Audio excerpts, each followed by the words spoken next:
The weekend was meant to be a celebration, a gathering of family, love, and milestones. Marika Engelbrecht had returned to a familiar place, a game farm in Limpopo, where the wild stretched endlessly and life moved at nature's rhythm. It was her mother's 50th birthday, a special Mother's Day, and almost impossibly, the first anniversary of her marriage to Juan Engelbrecht. She was 25, young and full of life, with the world ahead of her. No one could have imagined how suddenly, how cruelly it would all be taken away. Early Saturday morning, as the golden African sun cast its first light over the veld, Marika set out on a walk, her two beloved German short-haired pointers, Tasco and Jascha, bounding ahead. They were more than pets to her, they were family. The morning air was crisp, the landscape stretching endlessly before her. A peaceful scene, interrupted only by the distant rustling of leaves and the occasional chirp of birds greeting the new day. Then something changed. One of the dogs, perhaps catching a scent, bolted toward a nearby herd of giraffes. The towering creatures stood gracefully in the distance, their long necks swaying gently as they watched the approaching commotion, among them a mother and her calf. Marika, instinct kicking in, rushed forward, calling for her dogs. In an instant, everything unraveled. The mother giraffe, sensing a threat, moved swiftly. There was no hesitation, no warning, just raw instinct. Marika, in a desperate attempt to shield her dog, bent down, scooping up the panicked animal. And then the fatal blow. A single powerful kick struck the back of her neck. The impact was instant, merciless. She never had the chance to scream, never had time to run. Her body crumpled to the earth, lifeless before it even touched the ground. Back at the farmhouse, the family was unaware that their world had just shattered. The first sign came when one of the dogs returned, leash still attached, alone. That moment, when joy turned to dread, would be seared into their memories forever. Something was wrong. Visser, her brother, led the frantic search. They moved through the veld, calling her name, hoping, praying. Then they found her. She was still, untouched by trampling, no visible wounds, just the cruel reality of a life stolen in an instant. Her father, Fritz Visser, stood frozen, absorbing the unspeakable truth. His daughter, who had always felt at home in nature, lay motionless on the land she loved. The trackers later confirmed what had happened. The mother giraffe had defended her calf, acting only out of instinct. There was no malice, no rage, just the unforgiving force of the wild. The giraffe was left undisturbed, spared from any retaliation. Juan Engelbrecht, the man who had married Marika just a year earlier, now faced a world without her. Their future, once so bright, had been reduced to memories in the blink of an eye. The life they had built, the dreams they had shared, gone. She gave her life to protect her dogs, Smith, a family member, would later say. It was a tragic twist of fate. Her love for nature, her devotion to her animals, the very things that defined her, had placed her in harm's way. Marika had touched the lives of so many. Her warmth, her kindness, her love for the outdoors. She left behind not just family, but a world that was better because she had been in it. Her journey would end in Sanin, where she would be laid to rest. But in the whispers of the wind through the veld, in the quiet rustling of the trees she loved so much, a part of her would always remain. On a summer Sunday in Yellowstone National Park, the tranquility of the wild was suddenly disrupted by a clash between man and beast. A 47-year-old visitor from Cape Coral, Florida, approached a bison, an act that, though common among curious tourists, often comes with serious consequences. The massive animal, feeling threatened, responded swiftly and powerfully, goring the man. He was left with minor injuries and quickly treated by emergency medical personnel. While he survived the incident, it marked yet another reminder of the dangers that lurk behind Yellowstone's breathtaking beauty. This was the first bison-related injury of the year, but the fourth since 2023. The pattern is as troubling as it is predictable. In a place where nature reigns supreme, the rules are simple. Keep your distance, respect the wildlife, and never assume safety in close proximity to animals that, despite their seemingly slow pace and docile appearances, are still wild at heart. The recent incident adds to a growing list of unfortunate encounters.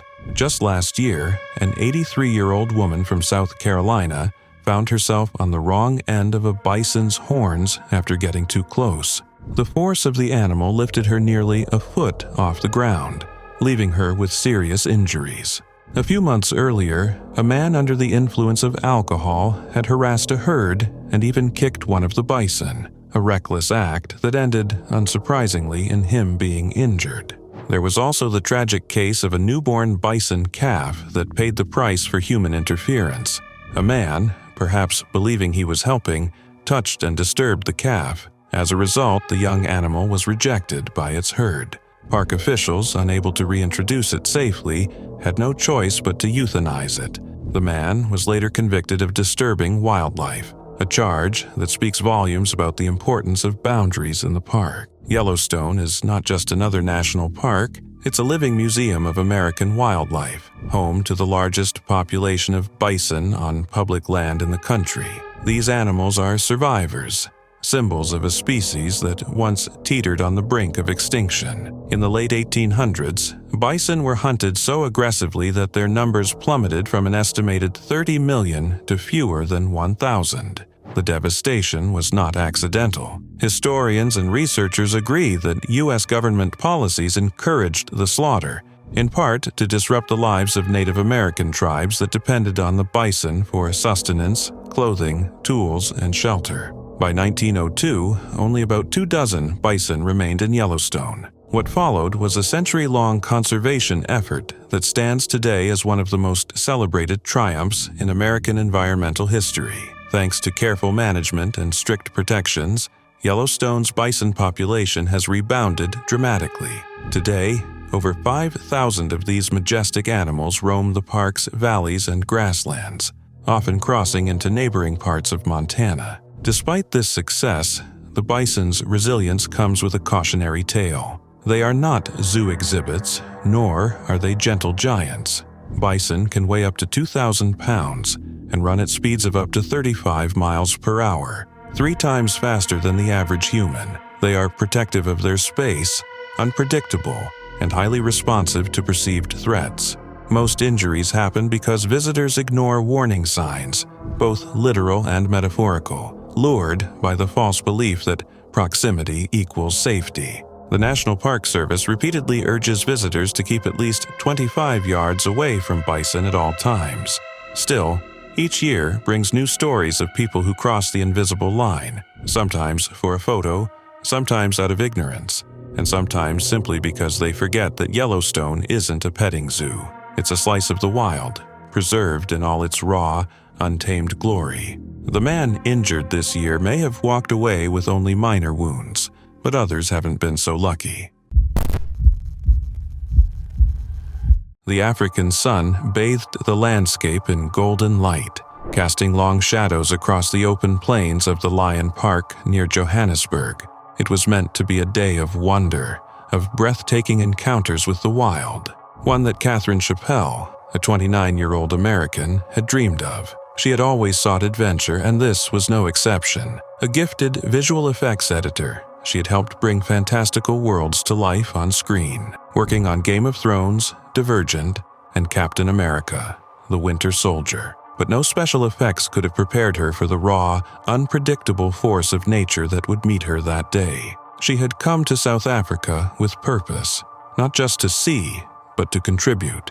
A passionate conservationist, she had plans to make a film about the war against poaching, to tell the stories that so often went unheard. She had arrived a week early, eager to explore before her volunteer work began. But on that June afternoon in 2015, something went terribly, irreversibly wrong. The safari vehicle moved slowly through the park, the air filled with the deep, rhythmic sounds of the wild.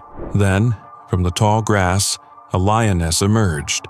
Muscles rippling beneath its golden coat, it moved with silent grace, its amber eyes locked onto the vehicle. Chappell, drawn to the moment, lifted her camera. The urge to capture the beauty before her was irresistible, but the rule was clear. Windows must remain closed. She rolled hers down. The lioness approached, each step deliberate. A few feet away, it paused, staring. Then, in an instant, the calm shattered. A blur of motion, a flash of teeth. The lioness lunged. The attack was swift and brutal. Before anyone could react, powerful jaws clamped down. Chappell had no time to scream, no time to pull away. The force was unimaginable. Blood sprayed across the seat. Chaos erupted as the guide, Pierre Potgieter, fought desperately to drive the lion away, his own hands torn in the struggle. His heart pounded, then faltered. Pain lanced through his chest as he collapsed, the weight of the moment proving too much. Within minutes, it was over. Chappelle, the bright, adventurous soul who had touched so many lives, lay motionless, her journey tragically ended. Paramedics rushed to the scene, but there was nothing they could do. The news sent shockwaves through those who knew her. Her family, her mother Mary, her father John, her siblings Jennifer, Lauren, and Ryan were left reeling. Katie was brilliant, kind, adventurous, they wrote, their grief spilling onto the pages of social media. Her energy and passion could not be contained by mere continents or oceans. She had lived so fully, embracing the world with open arms, only to be taken in an instant. Back home, the industry she had worked so hard to be a part of mourned. She had been part of an Emmy-winning team, her work leaving an indelible mark on the world of film. And yet, it was the real world she had longed to capture, its beauty, its danger, its truth. Authorities opened an investigation, but the facts were clear. The lion had done what lions do. It had not attacked out of malice or cruelty. It had simply followed its instincts. The wild is not a place of safety. It is not a place that forgives mistakes. Catherine Chappelle had traveled across the world in search of something greater than herself. She had dreamed of adventure, of telling stories that mattered. In the end, she became one. In 2018, a 22-year-old woman stepped into the heart of the African wilderness, expecting wonder, never imagining it would end in horror. What began as an innocent visit to a game reserve near Pretoria, South Africa, slowly twisted into something else entirely. She hadn't even planned to be there. She was simply accompanying a friend on an informal visit to a lion sanctuary nestled inside the 200-acre Dinokeng Big 5 Game Reserve. Her friend had arranged to interview the camp's manager. For her, it was just a side trip, a chance to snap a few photos, breathe the wild air, and stand in awe of creatures most people only see on screens. The sanctuary was home to Kevin Richardson, the famed lion whisperer, whose near mystical connection to his lions had captivated the world. She must have felt safe, even inspired. After all, these weren't just wild lions, they were his lions, trained, handled, adored. And on that day, as the sun filtered through the bush and the sky stretched wide and calm, 3 of them were out on a routine walk. Richardson, as always, walked nearby. Nothing seemed out of place, until it was. One of the lionesses spotted an impala, a blur of muscle and bone. The antelope bolted into the open. That single flicker of movement was enough to trigger everything. The lioness charged, ears flat, eyes locked, body alive with instinct. The chase was on. No one realized where she was headed. The impala darted, vanished into the bush. The lioness, completely engulfed in the hunt, gave chase, running full speed through the reserve. 2, maybe 2.5 kilometers, barely minutes for an animal like her. In the madness of pursuit, the boundaries between predator and everything else fell away. And then she saw something. The woman had wandered just outside the fenced area, maybe a few steps too far, maybe just close enough to get a better photo. She never saw the lioness, but the lioness saw her. There was no time to react, no time to shout or run or understand. The lioness lunged, and in an instant the scene transformed,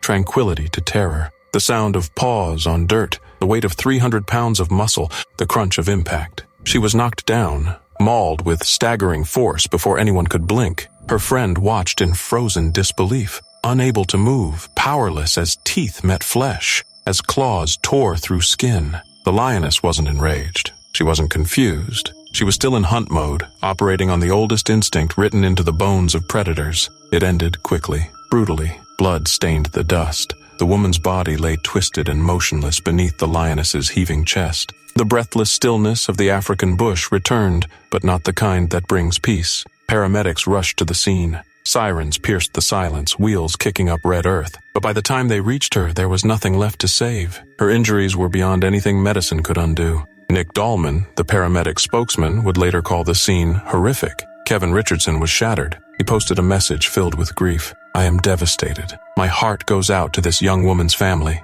He explained that alerts had been sent out. The team had followed protocol. This was never supposed to happen, but it had. Dinokeng's management clarified the facts, insisting the lioness wasn't one of the park's free-roaming wild lions. She was a sanctuary lion, monitored, familiar. Still, none of that mattered. A young woman was gone, her life taken in a matter of seconds by a creature she never even had a chance to fear. The tragedy sent ripples through Richardson's world. Not long before, supermodel Cara Delevingne had posed with one of his lions in a glossy photo shoot, calling it humbling, a beautiful, intimate experience. But the intimacy of wild things comes with a price, and sometimes that price is blood. Visitors still come. Volunteers still arrive to walk the reserve and learn from Kevin. The allure is powerful. The thrill of being close to lions, of brushing against danger while believing you're safe, still draws people in. But for anyone paying attention, that young woman's death is the reminder beneath it all. No matter how experienced the handler, how well trained the animal, how calm the moment may seem, lions do not hesitate. They don't pause. They don't forgive distractions. Out here, there are no guarantees. There is only instinct. And whether you're a photographer or a whisperer or an unsuspecting visitor, if you cross the line at the wrong time, you don't get to cross back. The African wilderness is both breathtaking and merciless, a place where nature reigns supreme and danger lurks just beneath the surface. Sometimes, quite literally. For Dr. Richard K. Root, a man who had dedicated his life to saving others, the wild had something far more sinister in store. A world-renowned infectious disease specialist, mentor, and humanitarian, Dr. Root had traveled across the globe, tackling the deadliest bacterial infections and mentoring the next generation of medical professionals. But on a seemingly peaceful day in 2006, his extraordinary journey came to a horrifying and violent end. Dragged into the depths of the Limpopo River by a giant prehistoric predator. At 68 years old, Dr. Root was far from retired. His passion for medicine and education remained as strong as ever. When the University of Pennsylvania's Infectious Disease Department extended an invitation for him to help train doctors in Botswana, he didn't hesitate. The project was crucial. Botswana was in the grips of a devastating HIV/AIDS epidemic, and Dr. Root was there to help equip local medical teams with the knowledge and skills to combat it. His assignment would last 2 months, and in that short time, he was determined to make a difference.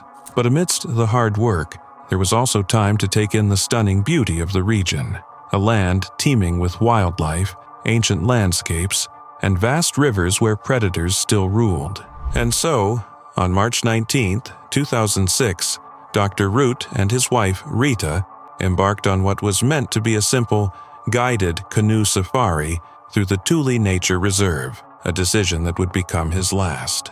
The canoes drifted peacefully down the Limpopo River, the soft murmur of water mixing with the distant calls of birds and the rustling of leaves in the towering riverbanks. The sun was bright overhead, glistening off the surface, painting the illusion of a serene and tranquil moment.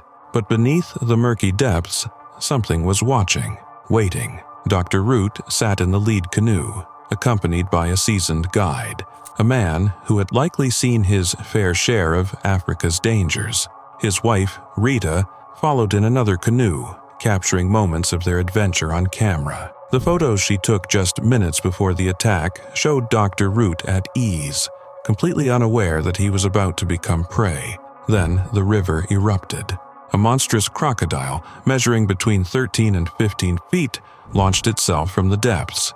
In a single, calculated move, the reptile lunged onto the canoe, sinking its dagger-like teeth into Dr. Root's body. The canoe shook violently, but did not overturn. The beast didn't need to capsize it. It had already won. Within seconds, Dr. Root was ripped from his seat and dragged into the water. A scream echoed across the river. His wife, just yards behind, could only watch in horror as her husband disappeared beneath the surface. And then, silence. Panic set in. The guide and other members of the group searched frantically, scanning the water for any sign of movement, but the river had already swallowed him whole. In that instant, Dr. Root, a man who had spent decades fighting deadly diseases, saving lives, and training future doctors, had become nothing more than another victim of Africa's unforgiving wilderness.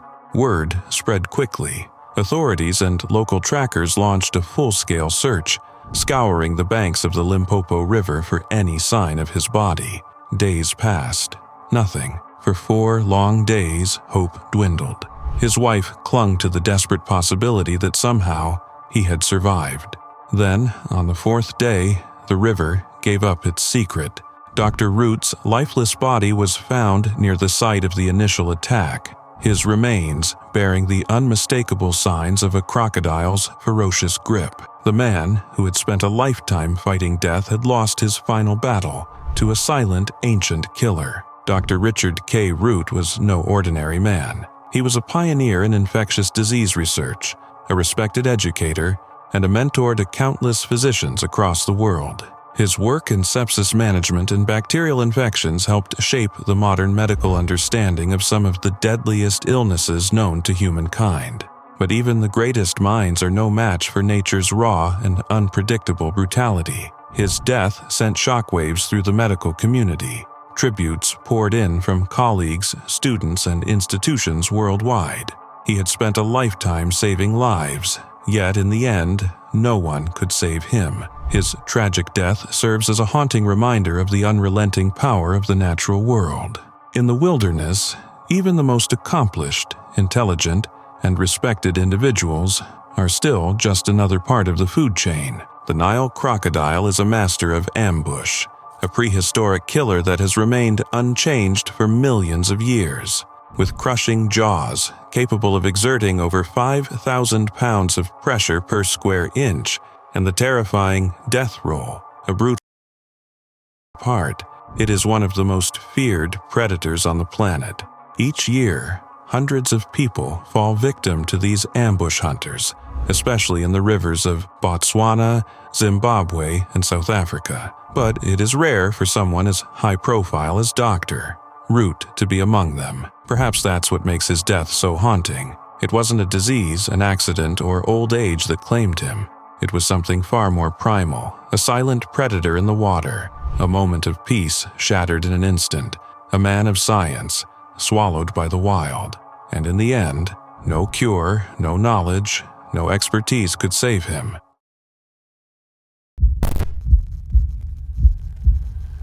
A vacation meant to celebrate life and family turned into heartbreak when Carol Sue Kirkin, a beloved figure from Rochester Hills, Michigan, met a sudden and tragic end during a safari in Tanzania. At 75, Carol had lived a life full of purpose, energy, and compassion, and her loss sent shockwaves through the community she had devoted herself to for decades. Carol was more than a professional. She was a force of nature. A registered nurse, she had extended her influence far beyond healthcare, working as a physician services representative and doctor recruiter for Kittenton Hospital Medical Center, improving lives in ways both direct and indirect. She co-founded the Women's Fund of Rochester Hills, raising substantial donations to support women and children in need, volunteered at the North Oakland YMCA, and offered support to military families. In every role she undertook, Carol brought a rare combination of empathy, intellect, and determination, inspiring those around her to act not out of obligation but from genuine admiration. She was also a national vice president with Arbonne Cosmetics Company, where she taught educational classes and quietly led by example. Colleagues remembered her presence as invigorating, her sincerity compelling. When she spoke, people listened, drawn by her unwavering passion and dedication to causes greater than herself. Travel was another of her joys. She documented her adventures with vivid posts, sharing the wonders of the world through the eyes of someone truly alive to every moment. In August of 2017, Carol embarked on a family safari in Tanzania with her son, Robert, a university dean from Corpus Christi, Texas. The trip was meant to be a joyful exploration of Africa's wildlife. On August 5th, while observing a group of hippos in their natural habitat, the idyllic day turned into an unimaginable tragedy. Hippos, despite their seemingly docile, herbivorous nature, are fiercely territorial and notoriously dangerous, responsible for hundreds of human deaths each year. Their speed, power, and unpredictability leave little room for escape. Carol's encounter was sudden and fatal. Details remain limited, but it is known that she died swiftly, in her son's arms, leaving no time for intervention. Just hours before, she had posted about witnessing the great migration of hippos and bull elephants, her excitement and wonder radiating through the words. That same spirit of curiosity and fearlessness, so emblematic of her adventurous soul, brought her to the very edge of life that day. The news devastated her family and community. Social media filled with tributes, disbelief, and grief. Her grandson, Eric Strickler, called her the greatest grandmother anyone could ask for. Friends described her as a dynamo, a rocket of passion and energy who lifted everyone around her simply by being present. Those who had served alongside her on boards, committees, and philanthropic projects remembered her quiet yet relentless leadership and her tireless drive to make a difference. Carol's obituary captured the magnitude of the loss of a woman who had lived fully, determined to reach a century, and who was taken far too soon. Survived by her husband, Bill, 3 children, and 5 grandchildren, her absence left a void, both personal and communal. Yet, her legacy endures. Through every life she touched, every cause she championed, Carol Sue Kirkin remains a reminder that one person's passion, energy, and love can ripple outward, leaving an indelible mark on a world now painfully aware of her absence. There are moments in life when courage is tested in ways no one could ever anticipate. For Quinn Swales, a seasoned British safari guide, that moment came in the vast wilderness of Zimbabwe's Hwange National Park. What started as an ordinary dawn safari, a chance for tourists to witness Africa's raw beauty up close, turned into a terrifying fight for survival. The 40-year-old guide was leading a group of tourists on foot, tracking lions through the golden grasslands. The air was still, the morning sun rising over the savannah.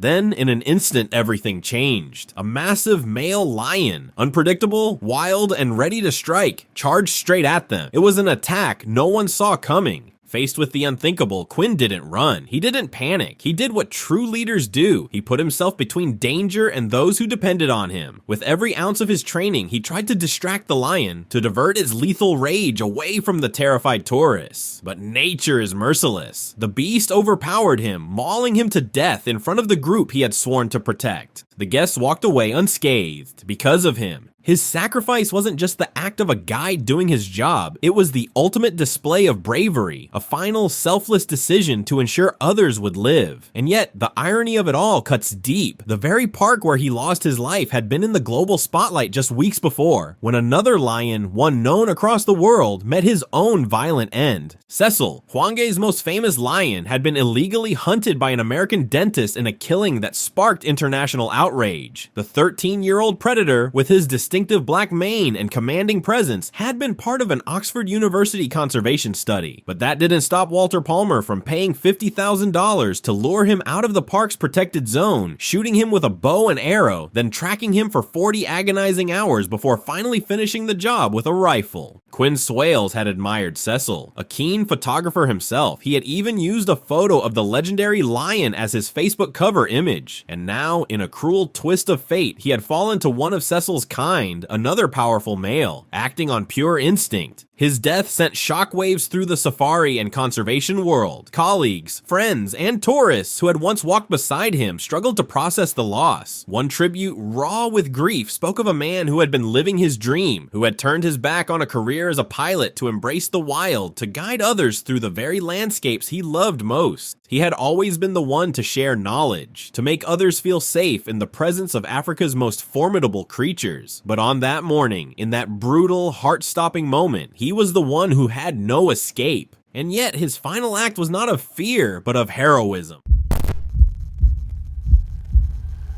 What was meant to be a peaceful safari outing in Zambia turned into a tragic reminder of how unpredictable wildlife encounters can be. Juliana Glay-Tourneau, a 64-year-old tourist from New Mexico, was visiting Zambia and took part in a guided safari near the Maramba Cultural Bridge in Livingstone. The group stopped as a herd of elephants crossed the road, a fairly common occurrence in the region, and usually a highlight for many visitors. However, what happened next ended in tragedy. According to initial police reports, an elephant approached the vehicle and pulled Juliana out before fatally trampling her.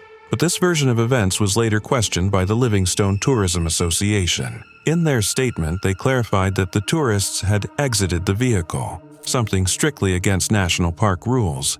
They emphasized that such an attack, where an elephant pulls someone from a vehicle, has never been reported before in Africa or Asia. Regardless of the exact circumstances, the incident has raised concerns and conversations around safari safety and the importance of following guidelines when observing wild animals.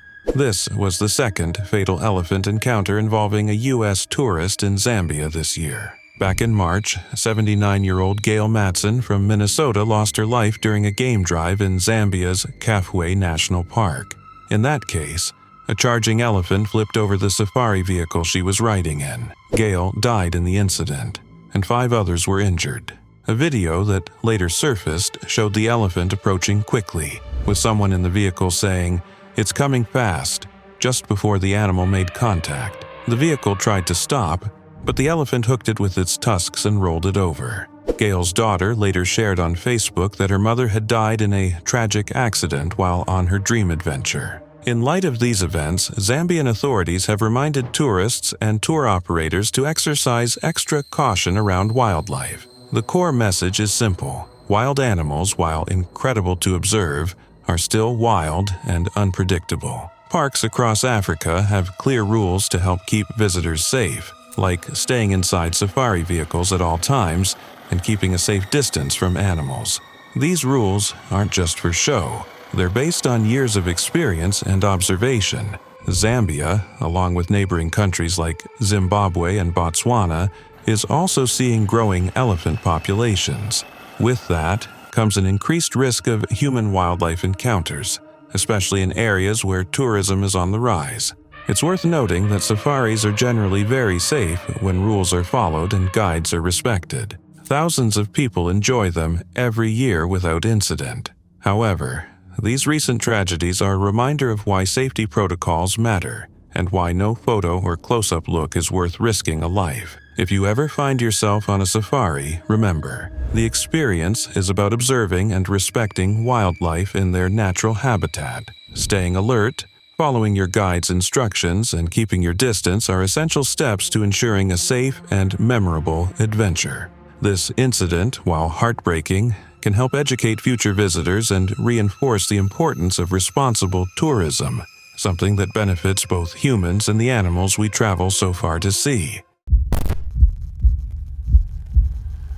In the summer of 2024, what was meant to be a once-in-a-lifetime adventure for Lisa Manders and her husband Craig turned into an unthinkable nightmare. The New Jersey couple had embarked on a dream safari in Zambia, eager to witness Africa's breathtaking wildlife up close. But within days of their arrival, that dream became a horrifying ordeal, one that would haunt Craig forever. On June 5th, Lisa Manders, a mother of 3 and a respected professional in the financial industry, set out on a bushwalk with her husband and a group of tourists. Led by experienced guides, they ventured to a riverbank where a lone hippopotamus lurked in the water. Massive and deceptively fast, hippos are among the most dangerous animals in the wild, fiercely territorial and capable of charging without warning. Yet, the group was encouraged to observe from close range, assured that they were safe. Then, without warning, everything unraveled in seconds. The hippo lifted its head, a moment of stillness. Then it exploded from the water with terrifying speed. Lisa turned to run, but it was too late. The monstrous creature lunged, its enormous jaws clamping around her body, lifting her off the ground like a rag doll. Screams filled the air. The guides, who were supposed to protect the group, fled. The massive beast shook Lisa violently, its crushing bite shattering bones, ending her life in an instant. Craig could only watch in helpless horror as his wife was mauled to death before his eyes. In the aftermath of the tragedy, Craig Manders was left shattered, grappling not only with the violent loss of his wife, but also with the chilling realization that it could have been prevented. He has since filed a lawsuit against African Portfolio, the Connecticut-based tour company that arranged their safari, accusing them of negligence He claims they were never adequately warned about the dangers of being so close to a wild hippo on foot, nor did the guides take proper precautions to protect them. Had we understood the dangers posed by the hippopotamus, we never would have agreed to be in such close contact while on foot, Manders said in a statement through his attorneys. The idea that we were unwittingly exposed to such an extreme danger, a danger made even worse by our tour guides leaving Lisa alone on foot with nothing between her and such a deadly animal, is nothing short of astonishing. African Portfolio has denied responsibility, with their attorney Rod Gould arguing that the company merely organizes tours and is not liable for incidents that occurred during the trips. My client is a tour operator. It organizes tours, Gould said. A trip, for example, might include airfare. We're not responsible if the airline loses luggage. But for Craig Manders and his family, this was not just an unfortunate accident. It was an unforgivable failure. Lisa Manders was more than just a tourist in the wrong place at the wrong time. She was a devoted wife, a loving mother, and a woman whose life was stolen in a gruesome attack that should never have happened. Lisa was the best mother and wife anyone could ever hope for, her husband said, his voice heavy with grief. Her violent death is a devastating loss not only for our family but for our community. The details of her final moments are almost too horrific to imagine, yet they serve as a haunting reminder of the raw, unpredictable danger of the wild. For those who dream of safaris, drawn by the promise of adventure, Lisa's story is a chilling, cautionary tale, a reminder that in the heart of the wilderness, the line between wonder and horror can vanish in an instant. The lion park near Johannesburg looked like paradise, wild, untouched, and teeming with life. For Catherine Chappell, a 29-year-old American with a fearless heart and a camera in her hand, it was exactly the kind of day she'd crossed oceans for. She wasn't just a tourist, she was a storyteller, a visual effects editor who had helped conjure dragons for Game of Thrones, chaos for Divergent, and battles for Captain America. But none of those digital illusions could prepare her for what waited just beyond the frame of her lens. She wasn't there just to see lions.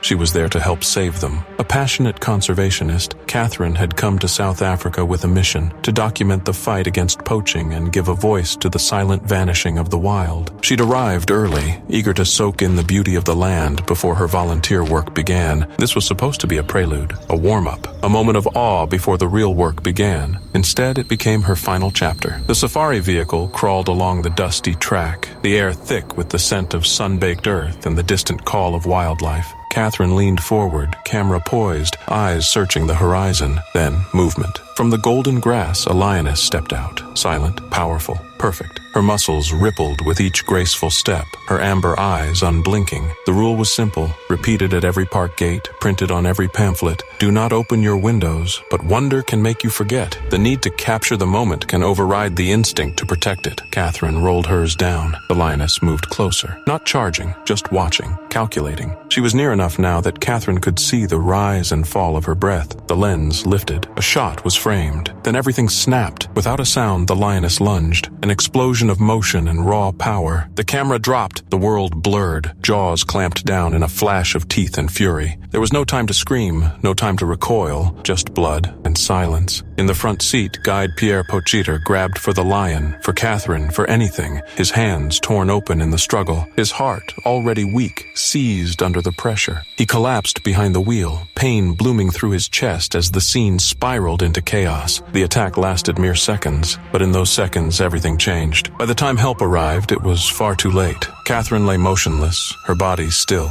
her eyes closed to a world she had once sought to understand so deeply. Paramedics did what they could, but the wild is merciless when the line is crossed. There were no second chances. The news swept across continents. Her family shattered. Friends wept. Colleagues in Hollywood mourned. Some asked how it could happen, why it happened. But the truth is stark and sobering. The lion didn't act out of rage or malice. It acted on instinct. Catherine Chappell came to Africa with a heart full of purpose, a desire to tell stories that could spark change, stories rooted in truth. And now, heartbreakingly, her story became one, a cautionary tale, a reminder that beauty and danger walk hand in hand in the wild. That one mistake, one moment, can turn wonder into horror. A seasoned safari ranger, a towering beast in a violent rage, and a tragic ending no one saw coming. In December 2018, Madikwe Game Reserve in South Africa became the scene of a horrifying tragedy when a bull elephant, overcome with uncontrollable aggression, broke through a fence and stormed into a tourist area at Leopard Rock Lodge. Mark Lautenbach, a highly respected guide, wildlife photographer, and one of the most skilled rangers in the country, stepped forward to defuse the situation. But in the unforgiving world of the wild, even the most experienced hands can be powerless against nature's fury. The elephant, a 6-ton bull in musth, a state of heightened aggression caused by surging testosterone levels, was in no mood to be confronted. Witnesses say the massive creature fixated on Mark and, within seconds, charged with deadly intent. The ground trembled under its weight as it bore down on him. Before anyone could react, Mark was struck and trampled repeatedly, suffering catastrophic injuries. Musth makes bull elephants some of the most dangerous animals on Earth, flooding them with up to 6 times their normal testosterone levels, turning them into unstoppable forces of rage. Even female elephants in heat aren't safe during this period, let alone a human trying to intervene. One local expert, speaking under anonymity, described the scene with chilling clarity. Mark was one of the best, a man who understood the wild like few others. But this was something no one could stop. That elephant had made up its mind. Despite Mark's experience and knowledge, nothing could be done once the attack began. The beast left destruction in its wake before rangers made the grim decision to put it down, fearing it would strike again. For the safari community, Mark's loss was more than just a tragedy. It was a stark reminder that no matter how much we learn about nature, it remains an unpredictable, merciless force. Juliana Glay-Tourneau had traveled thousands of miles from her home in New Mexico to Zambia, driven by her love for adventure and her devotion to spreading her faith. At 64, she had already lived a life filled with purpose, raising her children, caring for aging parents, teaching women about biblical hospitality, and dedicating herself to her church community. But this trip was different. This trip was meant to combine her love for travel with a mission to witness Africa's wildlife and bring inspiration to those around her. On the afternoon of June 19, 2024, Juliana and her group were near the Morima Cultural Bridge in Livingston, marveling at a herd of elephants slowly moving through the area. Elephants were majestic, gentle giants, a common and cherished sight in Zambia. Yet, even the most familiar creatures could harbor a dangerous unpredictability. As their safari vehicle slowed to allow the tourists a closer view, the air was filled with awe, cameras clicking, whispers of wonder. Then, in a heartbeat, everything changed. According to one account, one of the elephants grew aggressive without warning. Juliana, seated and enthralled by the moment, was suddenly thrown from the vehicle. Panic erupted around her. Before anyone could react, the massive animal trampled her, leaving fatal injuries in its wake. It all happened in a matter of seconds at 5:50 p.m., a moment that would forever haunt those who witnessed it. However, another version of events emerged. The Yellowstone Tourism Association disputed this account, stating that the tragedy occurred after tourists had left their vehicle, violating park regulations. They insisted that no record existed of an elephant pulling someone from a vehicle, calling attention to how unpredictable human-wildlife interactions could become in shared spaces. Elephants are intelligent, social creatures, often forming tight-knit family groups. Yet, even the calmest of them can turn dangerous if startled or feeling threatened. In Zambia, as in other parts of the world, human activity increasingly intersects with their natural habitats, and the results can be tragic. Authorities responded quickly, confirming Juliana's death and noting that it marked the second fatal elephant attack in the country that year. Locals expressed growing concern about the rising presence of elephants near residential and tourist areas, highlighting the fine line between fascination and danger. For Juliana's family back in New Mexico, the news was incomprehensible. A devoted wife, mother, and community pillar, she had always lived to inspire and care for others. Her sudden death left a void that words could scarcely describe. Efforts were made to return her body home, but the heartbreak lingered. A stark reminder that even in moments of wonder, nature's raw power is never to be underestimated. The African wilderness had always called to her. It was the adventure of a lifetime, the grand journey she had promised herself, a final, unforgettable trip before her 80th birthday. But in the heart of Zambia's vast Kafue National Park, where the untamed beauty of nature stretches endlessly, her dream turned into a nightmare. Gail Matson had come to witness the raw majesty of the wild, to feel the pulse of the land beneath her, to see the great creatures of Africa in their natural domain. She had no way of knowing that one of those creatures would bring her story to a tragic end. The safari vehicle rumbled over uneven terrain, carrying its passengers through a landscape teeming with life. The sun painted the sky in shades of amber and gold as the group scanned the horizon, eager for a glimpse of the animals that roamed freely. Then, from the dense brush, movement. A massive bull elephant emerged, its towering form cutting through the foliage like a ghost of ancient times. At first, it was nothing unusual, just another breathtaking moment on an already extraordinary trip. The group watched in awe as the elephant moved with slow, deliberate steps. Cameras were raised, a moment to capture, a memory to keep. But something was wrong. The elephant's posture shifted, its ears flared. A deep, rumbling growl vibrated through the air, a sound that sent an instinctive shudder through anyone who heard it. Then, without warning, it charged. The vehicle came to a sudden halt. There was no time to escape, no route to safety. The elephant was too close, moving with terrifying speed, an unstoppable force of nature. A panicked gasp, a blur of movement, then impact. The massive tusk crashed into the side of the vehicle, sending it lurching violently. Metal groaned under the force. The world flipped upside down as the truck was overturned like a child's toy, rolling onto its side. Shouts filled the air, a chaotic mixture of shock and terror. Dust and debris rained down as the passenger scrambled, dazed and disoriented.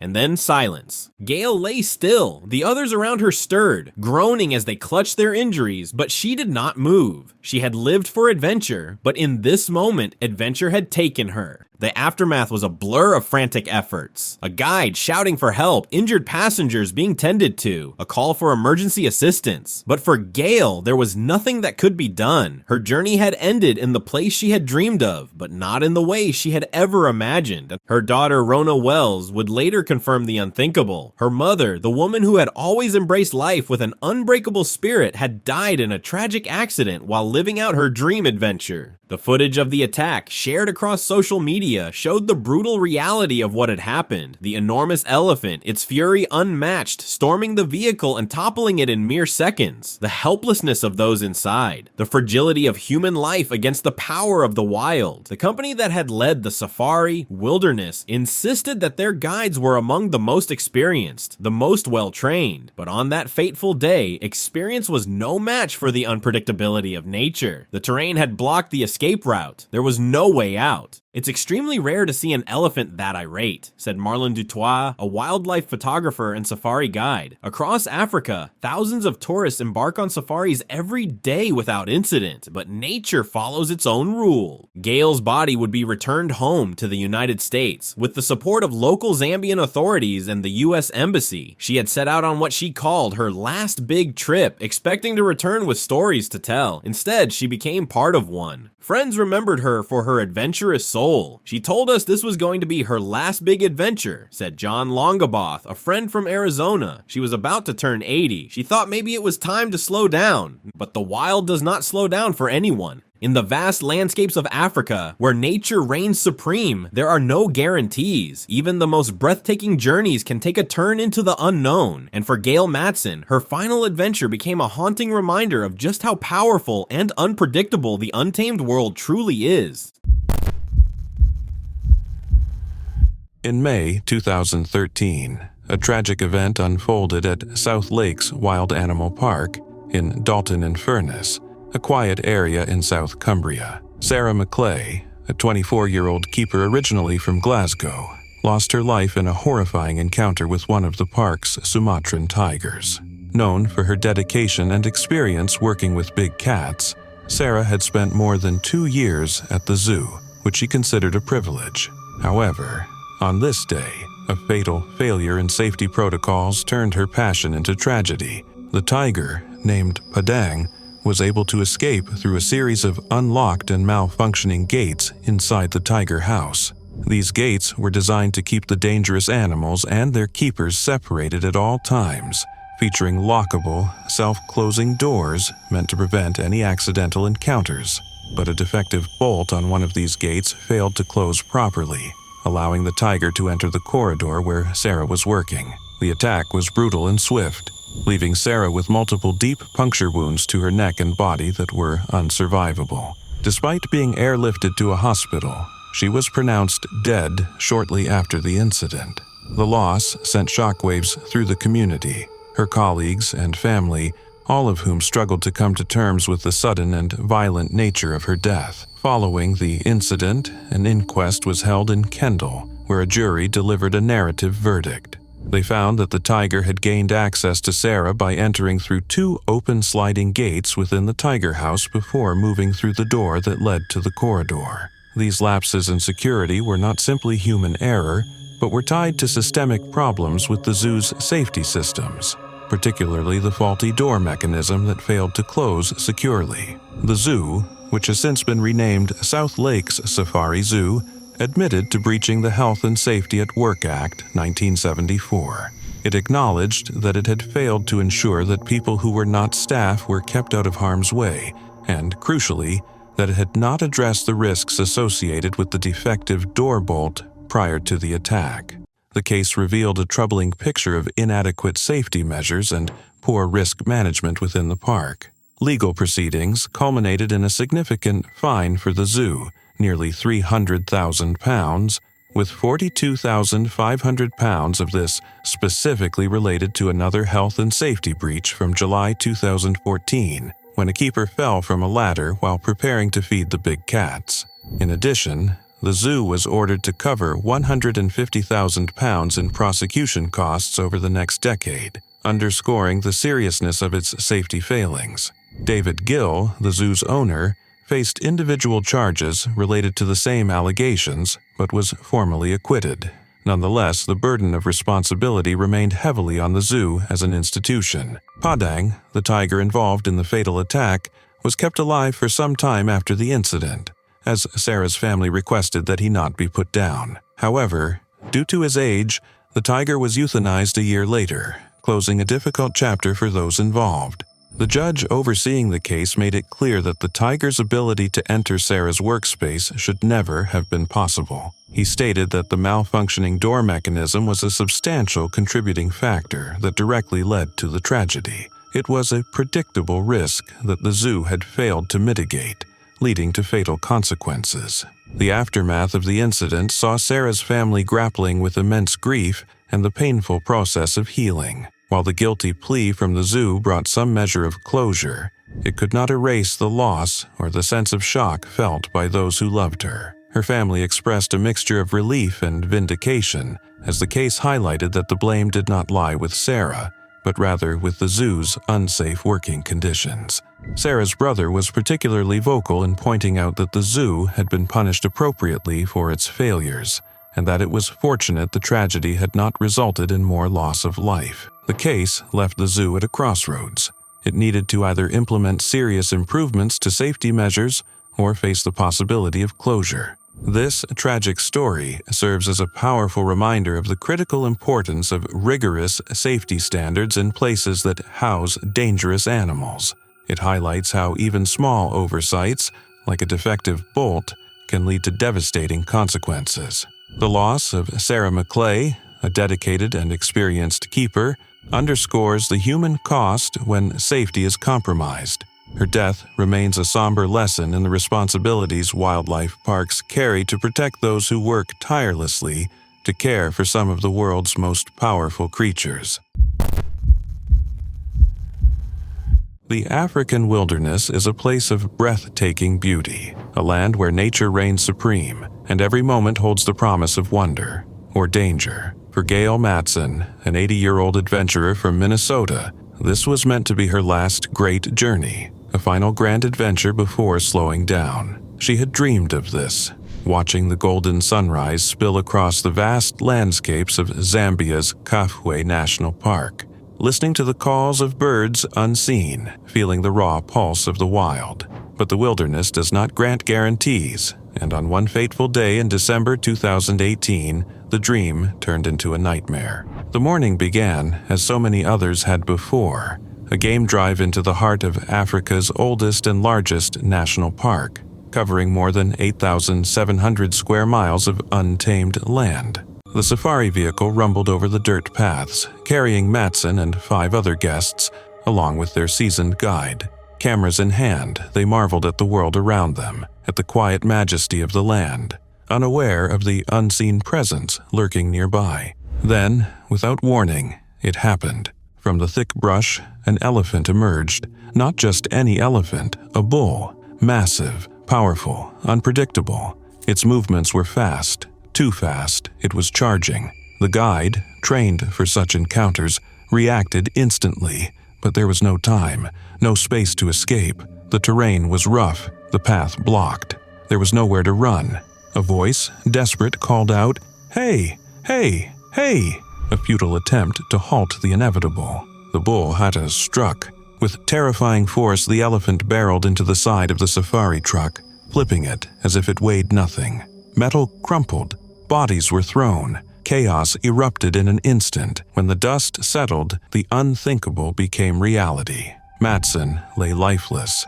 One moment she had been holding a flower, smiling for a photograph, savoring the adventure she had long awaited. The next, she was gone. 4 others sustained injuries, cuts, bruises, the deep shock of surviving what should have been impossible. One woman was so badly hurt she had to be airlifted to South Africa for emergency care. The rest, shaken but alive, would carry the horror of that day forever. The news of her death rippled through those who knew her. Friends back in Arizona, where she also had a home, struggled to process the loss. She was living life, they said.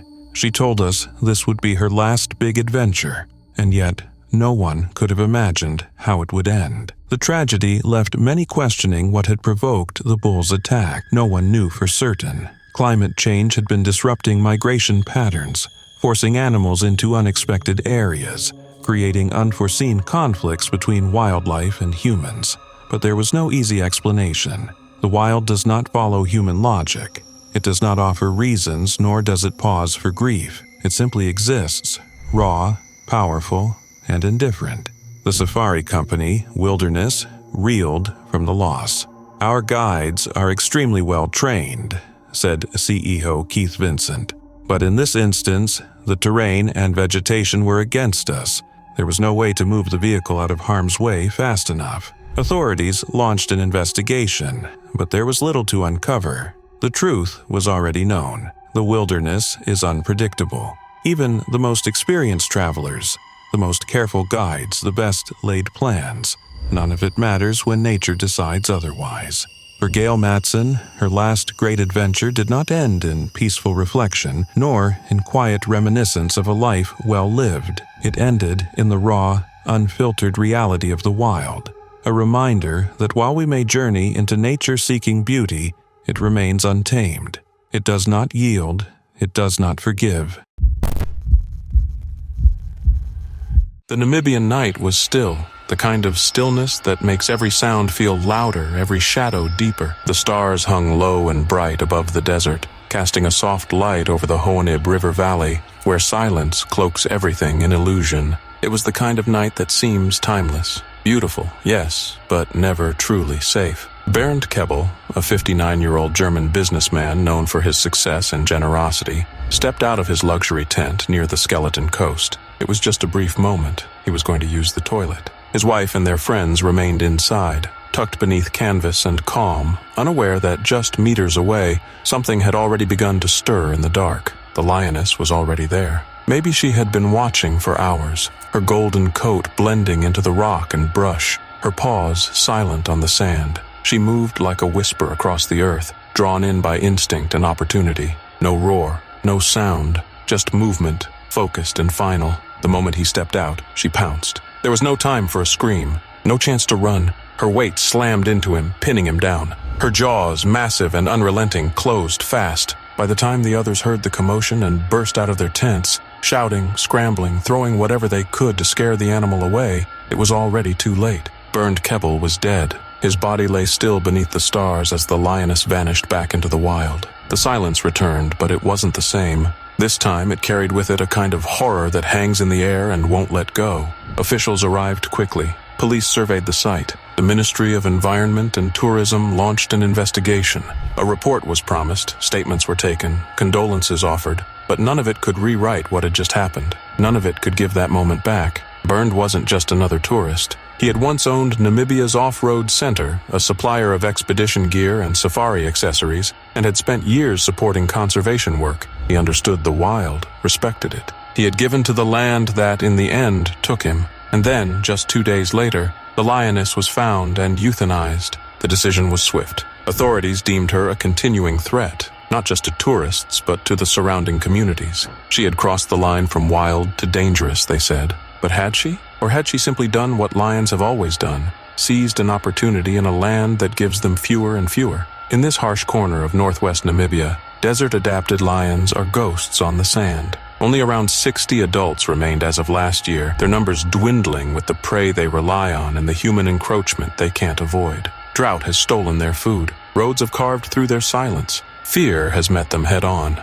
Bernd Keppel was a man who believed in nature's raw beauty, who spent his life exploring it, equipping others to do the same. He knew the risks, but no one expects that moment. No one imagines that stepping out under the stars could be their last breath. This wasn't just a tragic accident, it was a collision between the human desire for connection with the wild and the wild's unforgiving reality. Because in places like Huanib, the line between wonder and danger is invisible. And when it's crossed, there are no warnings, only silence, teeth, and what's left behind. The African wilderness is breathtaking, yet unforgiving. One wrong step, one miscalculation, and the wild reminds you who is truly in control. In 2018, a 22-year-old woman learned this in the most horrifying way imaginable. What was meant to be a casual visit to a South African game reserve turned into a nightmare, a chilling moment where human curiosity met nature's raw and lethal power. She wasn't supposed to be there. The woman, whose identity was never publicly revealed, had accompanied a friend to a lion sanctuary on the 3,200-acre Dinokeng Big 5 game reserve, just outside Pretoria. The visit was informal. She was tagging along while her friend interviewed the camp's manager for an assignment. The reserve was home to Kevin Richardson, the so-called Lion Whisperer, a world-renowned conservationist who had forged an incredible bond with some of the most powerful predators on Earth. For the woman, this was a rare chance to see lions up close, majestic, awe-inspiring creatures in their natural environment. But what she didn't know was that something was already in motion, something deadly. On that fateful day, Kevin Richardson had taken 3 of his lions out for their routine walk. It was part of their exercise and stimulation regimen, a controlled interaction between man and beast that Richardson had done countless times before. Everything seemed normal. The lions, powerful yet familiar, strolled through the reserve as Richardson and a colleague monitored them closely. Then, everything changed in an instant. A lioness, sleek and muscular, locked eyes on her target. An impala, a swift and delicate antelope, had entered the clearing. The lioness's instincts kicked in. Without hesitation, she exploded into a full-speed chase, her powerful muscles rippling as she pursued the terrified prey. But somewhere along that pursuit, the chase veered off course. The impala darted, zigzagging through the landscape. The lioness, fully consumed by the thrill of the hunt, followed, covering a staggering 2 to 2.5 kilometers in mere moments. And then, she encountered something unexpected. The young woman. She had been standing outside the fenced area of the camp, blissfully unaware of the approaching danger. She and her friend had been snapping photos, capturing the raw beauty of the African wilderness. She never saw it coming. The lioness did. There was no time to react. Before the woman could turn, before she could even scream, the lioness struck. With a force that could shatter bones, the massive predator pounced, knocking her to the ground. The world went silent for a split second, then erupted into shrieks of terror. Her friend stood frozen in horror, watching the attack unfold. The lioness, driven by primal instinct, did what apex predators do. Teeth sank into flesh, claws tore through skin. It was over in moments. Her lifeless body lay still, the golden-brown predator towering over her, breathing heavily, blood staining its powerful jaws. The African bush, once peaceful, was now eerily silent. Paramedics raced to the scene, their sirens piercing through the stillness of the reserve. Desperate efforts were made to save her, but the injuries were catastrophic. Nick Dahlman, a paramedic spokesman, would later describe the scene as horrific. The injuries were very severe, he said. It was a deadly attack. Her friend, though physically unharmed, was in a state of complete shock. The nightmare had played out right in front of her eyes, and she could do nothing to stop it. Kevin Richardson was devastated. This wasn't a rogue attack. The lioness hadn't hunted the woman out of malice. She had simply been in the wrong place at the wrong time. Richardson took to social media to express his sorrow. "I am devastated, and my heart goes out to this young woman's family," he wrote. He explained that his team had sent out notifications that they were walking the lions that day, as they always did. The lioness had been chasing an impala. This was not supposed to happen. Dino King management was quick to clarify. The lion involved in this fatality was not one of the wild, free-roaming lions of the Dino King Game Reserve, but that didn't matter. A woman was dead. The tragedy cast a dark shadow over Richardson's sanctuary. His reputation as the lion whisperer, a man who had spent his life building trust with these apex predators, was suddenly under scrutiny. Just weeks before the attack, supermodel Cara Delevingne had posed with one of Richardson's lions for a glamorous photo shoot at the sanctuary. In a heartfelt post, she had called the experience humbling, marveling at the chance to see such magnificent creatures up close. Now, that same world of intimate encounters and breathtaking beauty had revealed its darker, more brutal side. Visitors still come to Richardson's camp. They still take safari drives, still pay to volunteer and experience the thrill of being near some of the world's most powerful predators. But the woman's death serves as a chilling warning. In the wild, even the most experienced handlers know, lions do not reason. They do not hesitate. They do not forgive mistakes. One moment of distraction, one misstep, one wrong place at the wrong time, and in the blink of an eye, you become the hunted.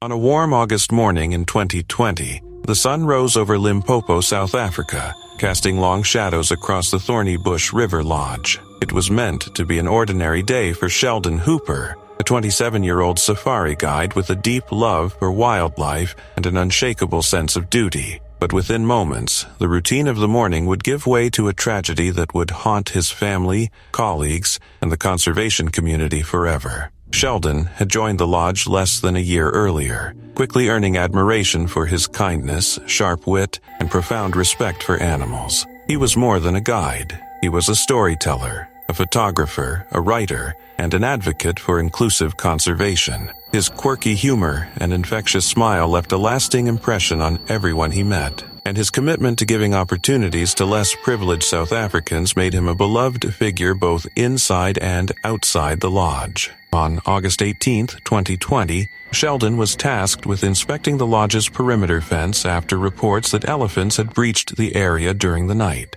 Accompanied by a co-worker, he ventured into the wild, unaware that the morning held a deadly encounter. They soon came upon a herd of 9 elephants, 3 adult females, and 6 calves grazing and moving with quiet authority. Despite the distance of roughly 20 meters, the proximity to the young elephants was perilously close. Then, without warning, one of the adult females charged. Maternal instincts flared into deadly force. Sheldon was struck by her tusks, the impact piercing his knee and fatally wounding him just above the heart. In the chaos, he somehow remained conscious long enough to call his girlfriend, Rebecca Rolls, a fellow lodge employee. She rushed to his side, holding him as life slipped away, a desperate attempt to save him that ended in heartbreak. The lodge initially stated he had died within 20 minutes, but his father, Gordon Hooper, later revealed that records indicated it took 42 minutes, raising haunting questions about the response time. Adding to the anguish was the knowledge that Sheldon was mere meters from the lodge's royal suite when attacked, and that the elephant responsible had targeted 10 other people in recent weeks. Why no preventive measures had been taken weighed heavily on his family. The Hoopers were determined to uncover the truth. Sheldon had gone on a fence inspection unarmed with necessary tools, and they refused to accept that his death was simply a tragic accident. The lodge commissioned an independent investigation, yet Gordon doubted its objectivity. Undeterred, he conducted his own meticulous reconstruction, piecing together Sheldon's phone records, emails, and messages to understand the events leading to the fatal encounter. Despite their appeals, the lodge refused to revise its official account. The pain for Gordon and his wife Cindy was more than grief. It was trauma, the kind that cuts deep into the soul of a parent. Determined not to let Sheldon's death be in vain, they launched the Sheldon Hooper Little 5 Million Foundation, a mission to make conservation more inclusive, continuing the work that had defined his life. Sheldon's memory lives on through every life touched by the foundation, and in the hearts of those who knew him a young man with a boundless spirit, taken too soon in a tragedy that his family believes could have been prevented. There's an unspoken rule when visiting a wildlife park. Respect the boundaries between you and the animals, but sometimes curiosity and excitement blur that line. And sometimes nature reminds us just how thin the glass between life and death really is. It was supposed to be an unforgettable afternoon drive through South Africa's Lion Park, a chance to see the kings and queens of the wild up close. A 22-year-old American tourist and her male companion rolled through the sprawling enclosures, surrounded by lions roaming just meters away. Windows down, cameras ready, they leaned in to capture the perfect shot. Then, in an instant, everything changed. A lioness, her golden frame sleek and powerful, moved closer. At first, she seemed calm, just another magnificent predator blending into the sunlit savanna. But then, with terrifying speed, she lunged, claws scraping against metal, jaws snapping through the open passenger window. There was no time to react, no time to roll up the glass. The beast's massive jaws clamped down, dragging the young woman from her seat, pulling her from the illusion of safety into the brutal reality of the wild. Her companion fought desperately, struggling to pry her from the lion's grip, but it was too late. Park staff rushed to intervene, but by the time they reached the scene, the damage was done. The attack had been swift, merciless. The woman succumbed to her injuries before paramedics could save her. The man survived, wounded but alive. A cruel contrast. One moment they had been side by side, sharing an adventure. The next, she was gone. Authorities launched an investigation, as they always do when the untamed world reminds humanity of its place. She died unnaturally, a police spokesman stated, as if any death by a lion's jaws could ever be anything else. The park, a popular destination known for super close-up animal views, had seen incidents before. Just months earlier, an Australian tourist had been bitten in the leg after lowering his window. A 13-year-old boy had been attacked by a cheetah after sneaking through a fence. Warnings had been issued. Keep the windows up, stay inside the vehicle. But warnings are easy to ignore when the wild seems within reach, until it reaches back. The fate of the lioness remained uncertain. Would she be punished for following her instincts? The park's spokesman hesitated to answer, only offering condolences to the grieving family. But one thing was certain, this was no accident. It was a reminder, a brutal, tragic lesson that in the animal kingdom there is no such thing as a safe distance. In June 2015, Catherine Chappell, a 29-year-old visual effects editor from New York, arrived in South Africa with a mission. She wasn't there as a typical tourist. Her goal was bigger, more purposeful, to spend 2 weeks volunteering at a wildlife sanctuary that focused on protecting endangered species like rhinos and elephants. With a camera in hand and a heart full of passion for animals and nature, she dreamed of eventually creating a documentary that would expose the horrors of animal poaching. For her, this trip was more than an escape. It was the beginning of something meaningful. Catherine had always lived with a deep sense of adventure. Her work in film had taken her across continents, from Europe to Japan, and more recently to Canada, where she had worked on major productions, including HBO's Game of Thrones. But as impressive as her professional journey was, it was her curiosity about the natural world and her drive to protect it that defined her most. On that fateful day, Catherine decided to take a break from her volunteering duties to experience one of South Africa's popular wildlife attractions, the Lion Park, just outside Johannesburg. The park offers visitors the rare opportunity to see lions up close from the safety of their vehicles. It's the kind of thrill that leaves a lasting impression, but with such proximity comes strict rules. Chief among them, never open your windows. Catherine joined a guided drive through the reserve, likely excited at the chance to get some clear photographs of the majestic animals she admired so much. The lions wandered freely within the park, used to the presence of humans and vehicles, but still very much wild at heart. At some point during the drive, her window was rolled down, just enough to allow her camera to capture the moment. What happened next was sudden and devastating. A lioness approached the vehicle. In a split second, the calm of the scene was shattered. The animal lunged through the open window and attacked. The driver, reportedly a local tour operator, tried to intervene and was seriously injured in the process. Despite the efforts, Catherine was fatally wounded. The attack shocked the world and made headlines across international media. It was a tragic end to a journey that had been filled with hope, compassion, and purpose. Officials at the Lion Park confirmed the attack and reiterated the importance of keeping vehicle windows closed at all times. Sadly, it was not the first such incident the park had seen. Earlier that year, an Australian tourist had been bitten by a lion under similar circumstances. A teenager had also been attacked by a cheetah after entering the park on a bicycle. Yet another reminder of how unpredictable and powerful wild animals can be. Following Catherine's death, the lioness involved in the incident was not euthanized, but was removed from public areas. The park reinforced its safety rules, emphasizing once again the line that separates humans from the wild, and how crucial it is not to cross it even with good intentions. Catherine's story became more than just a tragic headline. It served as a lesson on the thin line between admiration and intrusion when it comes to wildlife. She had come to South Africa to protect animals, to tell their story, and to help preserve their future. Ironically and tragically, her passion for that world brought her too close to it. Her family, friends, and those who followed her work remember her not only as a talented visual artist, but as someone who wanted to make a difference.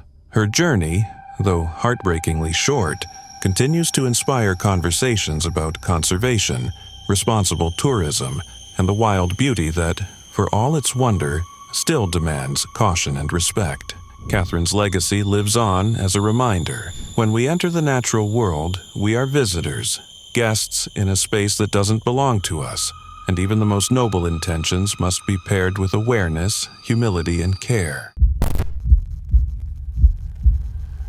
On a quiet evening in May 2018, deep within Safari Lodge of Uganda's Queen Elizabeth National Park, a horrific tragedy unfolded, one so sudden, so brutal, that it left an entire community in shock. At the Mwea Safari Lodge, a 2-year-old boy, full of innocence and curiosity, wandered just a few steps too far. He had been following his nanny, unnoticed, when the darkness of the wild came for him. It happened in an instant. A leopard, lurking in the shadows, saw its moment and struck. Before the nanny even realized what was happening, the beast had clamped its powerful jaws around the tiny child and vanished into the night. A scream shattered the air. The nanny turned, eyes wide with terror, just in time to see the leopard dragging the helpless toddler into the thick brush. She ran after them, desperation fueling her chase, but it was useless. Within moments, the child was gone. A frantic search began, but the jungle was silent, swallowing its victim whole. Hours passed. When dawn broke, the grim reality set in. Beneath a tree, rangers discovered the child's remains, his tiny skull, a few scattered bones. The leopard had not only killed him, it had fed on him. The cruelty of nature had never felt so raw, so merciless. The boy's mother, a game ranger at the park, had been at work when her son was taken. His father, Francis Manana Nabugier, spoke of his unbearable grief. "Uwe gave us the coffin," he said, voice hollow with pain. "My son is gone. Nothing will bring him back." But grief was not enough. He wanted answers. He wanted justice. How could this happen in a place where people were meant to be protected? The Uganda Wildlife Authority scrambled to respond. Bashir Hangi, their spokesman, admitted that the leopard had now tasted human blood, a chilling fact that meant it might strike again. "We are working towards tracking it down," he said. "It is not good to keep it there." The attack sent shockwaves through Uganda, a country where leopard encounters with humans were rare. But this was not just a tragic accident. It was a nightmare that no parent should ever have to endure. The loss of a child in such a gruesome way, taken by a predator from the very place meant to be a home, was almost too much to bear. As the search for the leopard continued, one thing became clear. In the wild, there are no second chances. A single misstep, a moment of distraction, and the jungle takes what it wants. Quinn Swales, a 40-year-old British safari guide with a quiet strength and deep reverence for the wild, that moment came in the silent, sunlit stillness of Zimbabwe's Hwange National Park. Quinn had done this countless times, leading groups on foot, teaching them to read the signs written in the earth and leaves, tracking lions not with fear, but with understanding. He knew these lands like the lines on his palms. He trusted them, and that morning, his tourists followed him through the hush of the savannah, not realizing they were steps away from the edge of something unforgiving. Then it happened. From the tall grass, a blur, a sudden unstoppable force. A massive male lion exploded into view. He stepped forward. In that breathless moment, Quinn Swales made a choice only the brave can make. He placed his body between the charging lion and the people he had vowed to protect. With only his voice, his presence, and every ounce of his knowledge, he tried to stop the inevitable. He did everything he could to draw the lion's wrath to himself and away from them, and it worked. The lion veered toward him, away from the group, but the cost was unimaginable. It happened so fast. Claws tore flesh, jaws clamped down, blood splashed across the grass. The tourists, too stunned to scream, could only watch as the man who had just moments ago led them calmly through the wilderness was now locked in a fatal struggle against nature's rawest violence. He never stood a chance. By the time help arrived, it was already too late. Quinn lay crumpled in the dirt, his body broken but his mission fulfilled. Not a single tourist had been harmed. He had bought their lives with his own. News of his death hit hard, and it hit globally. Not just because a man had died, but because this man had lived so intentionally. He had once been a pilot, soaring above the world, but gave it up to be on the ground among the wild things he loved. He didn't just guide people. He taught them to feel the wild, to understand its rhythm, its wonder, its danger. Friends, family, and strangers alike mourned him. His fellow rangers were gutted. Tourists who had once walked behind him through the bush couldn't believe it. Social media flooded with memories of his calm voice, his infectious passion, his quiet bravery. And then came the cruel twist. Only weeks before Quinn's death, Hwange National Park had already been in the global spotlight because of another lion, one whose name had become legend, Cecil, the black-maned king who roamed the park as if it were his personal throne. He had been part of an Oxford research study, tracked, beloved, protected, until he wasn't. Cecil had been lured out of the safe zone by an American dentist named Walter Palmer, lured, wounded with a bow, then stalked for 40 long hours before the final shot ended him. The outcry was massive, international, but it didn't bring Cecil back. What few knew was that Quinn Swales had admired that lion. He had taken pictures of him, even used one as his Facebook cover photo. And now, fate had dealt its cruelest hand. Quinn, a defender of lions, had died at the claws of one, but not out of irony, out of instinct. That's the part people always forget. Lions don't know legacies. They don't know heroes. They know hunger, territory, survival. The lion that killed Quinn wasn't evil. It was wild. A dream birthday, a peaceful river safari, and then pure terror erupting from the depths. It was December 1st, 2018, Kristen Yaldor's 37th birthday. She and her husband, Ryan, had set out for what was supposed to be a relaxing canoe trip down Zimbabwe's Zambezi River, a place known for its breathtaking beauty and rich wildlife. The guided tour promised calm waters and stunning photo opportunities near Victoria Falls, but nature had other plans. They had barely begun when one of the guides called out, a warning lost in the stillness of the river. Something massive surged from below. In an instant, their canoe lurched violently, flipping over as if it had been struck by an underwater explosion. Before Kristen could react, she was in the water. Gasping, disoriented, she surfaced just in time to see Ryan desperately swimming toward the shore. She was almost there too, just 5 strokes away from safety, but then it happened. A force like a wrecking ball clamped onto her right leg and yanked her under. The pain hadn't hit yet. Shock, adrenaline, survival instincts. The water churned as the unseen monster rag-dolled her side to side, its massive jaws crushing down like a hydraulic press. She had dived with sharks before. She knew not to panic. Hold your breath. Stay calm. She reached for the creature's jaw, her fingers brushing against its rough, prehistoric skin. For a moment, it loosened its grip. Was she free? Had she scared it off? Then, agony. Kristen clawed her way to the riverbank, her broken leg sending white-hot pain through her body. The severity of her injuries was unknown, but the crimson stain spreading into the water told her everything she needed to know. A guide wrapped a tourniquet around her leg. Ryan, hands shaking, tried to call for help. Across the river, tourists, safe in their vehicles, had stopped watching animals. Now, they were watching her. Kristen borrowed Ryan's phone. She dialed home. It was 2 a.m. in Florida, but her mother answered. "Do you want me to sing you happy birthday?" "No, Mom," Kristen whispered. "I got attacked by a hippo. For those who have never seen a hippo up close, its bite is the stuff of nightmares. Its jaws open to a horrifying 150-degree angle, revealing 3 dozen dagger-like teeth, including massive canines designed to crush bone and tear through flesh. A hippo's bite force is strong enough to snap a canoe in half, and it had nearly done just that. Kristen survived. But the scars, physical and psychological, would last forever. The Zambezi had given her a birthday she would never forget, and a reason to never trust calm waters again.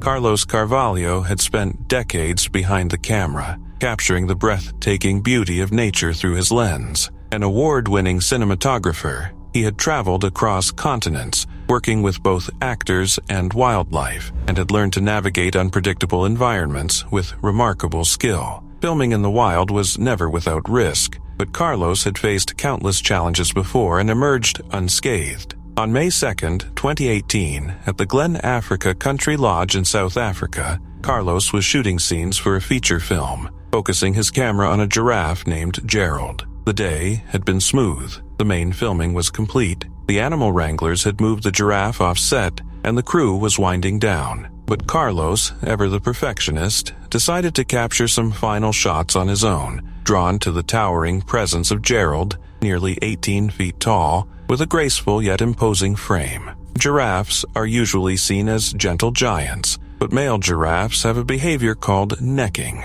where they swing their heads with astonishing force to assert dominance. At that moment, Gerald bent his long neck, spread his legs slightly, and struck with devastating precision. Carlos was caught off guard. The impact hit him square in the head, sending him flying through the air. He crashed to the ground unconscious, blood streaming from his eyes and ears, an unmistakable sign of severe trauma. Crew members watched in horror as it unfolded, unable to intervene in time. Paramedics rushed to the scene, and Carlos was airlifted to Mill Park Hospital in Johannesburg. Doctors fought tirelessly to stabilize him, but the injuries were too severe. That evening, at 8:50 p.m., Carlos succumbed to the trauma, leaving the film industry and those who knew him in stunned grief. Colleagues remembered him not only as a masterful cinematographer, but as a kind, passionate storyteller whose work had left an indelible mark on audiences around the world. The Glen Africa Country Lodge expressed deep sorrow over the incident, but emphasized that Gerald had acted naturally. The giraffe was not at fault.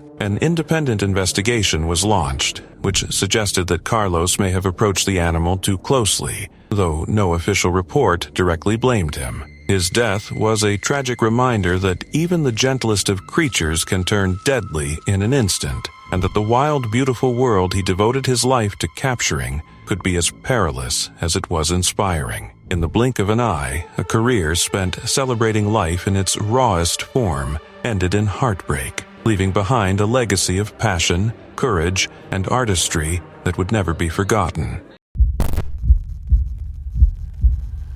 There's a fine line between admiration and danger, and in the wild, crossing it can be fatal. In the heart of Zimbabwe's Mana Pools National Park, where the golden sun filters through ancient trees and the rhythmic sounds of nature fill the air, a group of tourists arrived, eager to witness Africa's most majestic creatures up close. They had come for adventure, for the thrill of seeing the untamed world in all its glory. But for one woman, that desire for the perfect photograph became a tragic, irreversible mistake. She had traveled thousands of miles, her excitement building with every mile of dusty road that brought her deeper into the wilderness. This was her dream, to stand in the presence of Africa's giants, to see elephants not behind the bars of a zoo, but roaming freely in the land they had ruled for centuries. When her group entered the park, fate brought them directly to what she had been hoping for, a herd of elephants, their massive frames moving slowly through the sun-baked landscape, their trunks swaying as they grazed. The sight was mesmerizing, almost surreal, but for her, observing from a distance wasn't enough. She wanted to capture the moment, to preserve it in a way that a simple memory never could. With a camera in hand, she made a fateful decision. She stepped out of the vehicle, moving closer to the herd, her heart pounding with a mix of excitement and caution. Perhaps she believed she was still at a safe distance. Perhaps she thought the elephants, so often depicted as gentle, wouldn't mind her presence. Then everything changed. A single movement, one that no one could fully understand, set off a chain reaction that would end in horror. One of the elephants, a towering beast of unimaginable strength, suddenly stopped grazing. Its ears flared, its small eyes locked onto her, its massive body tensed. Something had unsettled it, something had pushed it too far. The charge was instant, a thunderous explosion of movement and fury, the air filled with the deep, earth-shaking roar of an elephant in distress, a sound that triggers a primal fear in anyone who hears it. The ground trembled as the massive creature closed the distance in seconds, its trunk raised, tusks gleaming in the sun. There was no time to react, no chance to retreat. A scream ripped through the air, then a sickening impact. The elephant struck with devastating force, knocking her to the ground before its enormous feet came crashing down. The world blurred into chaos, shouts from the other tourists, the pounding of hooves against the earth, the dust rising in thick clouds. When it was over, the silence was even more deafening than the attack itself. Park rangers rushed to the scene, but there was nothing they could do. The woman, once so full of life, so eager for adventure, lay still on the ground. Her injuries were too severe, her body too broken. She succumbed to them before the day was over. The tragedy sent shockwaves through the park, another grim reminder of the consequences of underestimating the wild. Tinashe Farawo, a spokesman for the Zimbabwe Parks and Wildlife Management Authority, spoke cautiously about the incident. No one knew for certain what had triggered the attack. Had it been her sudden movement, the sound of the camera, or was it simply a reminder that even the most peaceful-looking creatures have their limits? But one thing was clear, this was not an isolated incident. For every tragic story, there had been warnings. The rules were always the same. Keep a safe distance, stay in your vehicle. Remember that these are not creatures to be controlled. Yet time and time again, excitement and overconfidence led people to break those rules. And nature, indifferent to human curiosity, responded the only way it knew how. The tourists who had witnessed the attack would never forget what they had seen. The sight of the woman stepping forward, the elephant's sudden shift in demeanor, the devastating speed of the charge. For them, the wilderness would never again be just a place of beauty. It would also be a place of brutal, unforgiving reality. In the animal kingdom, there are no second chances. And for one tourist in Mana Pools, a single moment of awe became the last moment she would ever see. In the summer of 2017, Carol Sue Kirkin from Rochester Hills, Michigan, set out on what was meant to be a memorable family vacation to Tanzania. The plan was a classic African safari, a chance to explore the wild landscapes and experience nature's majesty up close. For Carol, 75 years old, this trip was more than just a holiday. It was an adventure, a celebration of life, and time spent with loved ones in a faraway land. Carol was no ordinary traveler. She was a woman known in her community for her kindness, strength, and dedication to helping others. As a founding member of the Rochester Area Women's Fund, she had spent years supporting initiatives aimed at empowering women. She also volunteered frequently at the North Oakland YMCA, where she worked to support military families.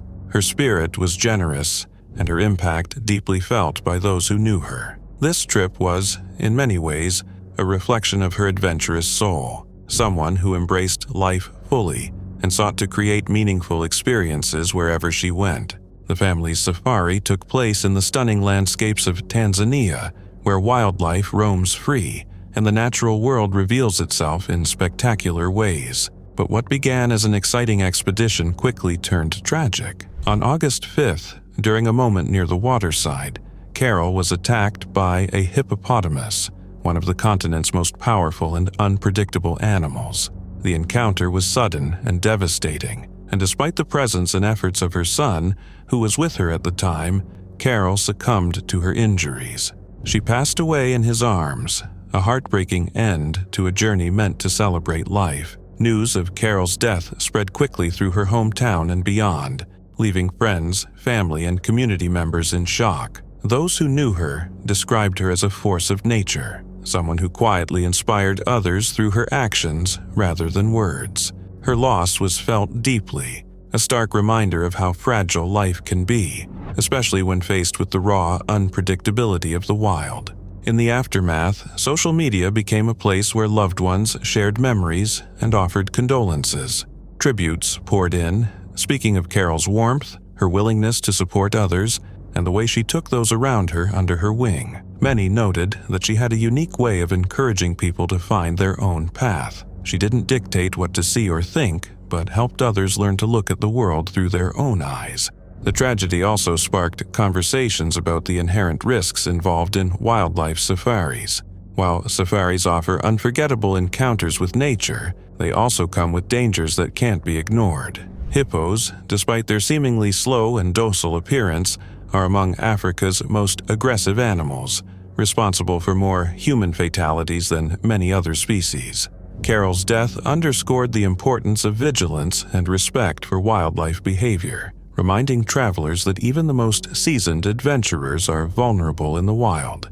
Her passing was not just a loss to her family, but also to the community she served so passionately. Carol left behind her husband, Bill, their 3 children, and 5 grandchildren. The legacy she built through her volunteer work and her genuine care for others remains alive, continuing to inspire those who carry her memory forward. Carol Sue Kirkin's story is a poignant mix of adventure and tragedy. It's a tale that highlights the beauty and unpredictability of the natural world, and the importance of approaching it with both wonder and caution. It also tells of a life well lived, a woman who embraced every moment with generosity and courage, leaving behind a legacy that reaches far beyond the boundaries of her own life. Her journey to Africa was meant to be a celebration, a time of connection with family and nature, but it also became a solemn reminder of how quickly things can change when the wild asserts its power. Dr. Thomas McAfee had spent his life dedicated to medicine, to leadership, to the pursuit of knowledge.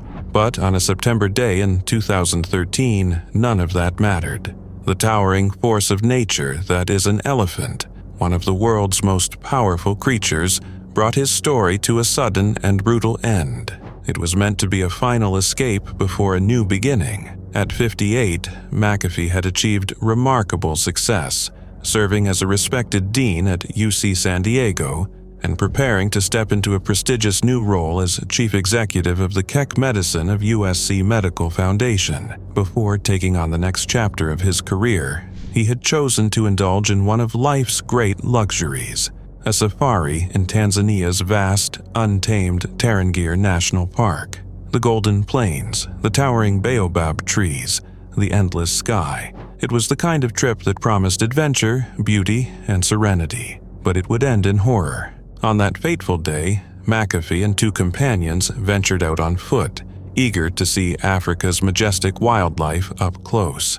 It was a rare and intimate experience, one that many dream of but few dare to do. But deep in the wilderness, where the rules of man no longer apply, nature can turn ruthless in an instant.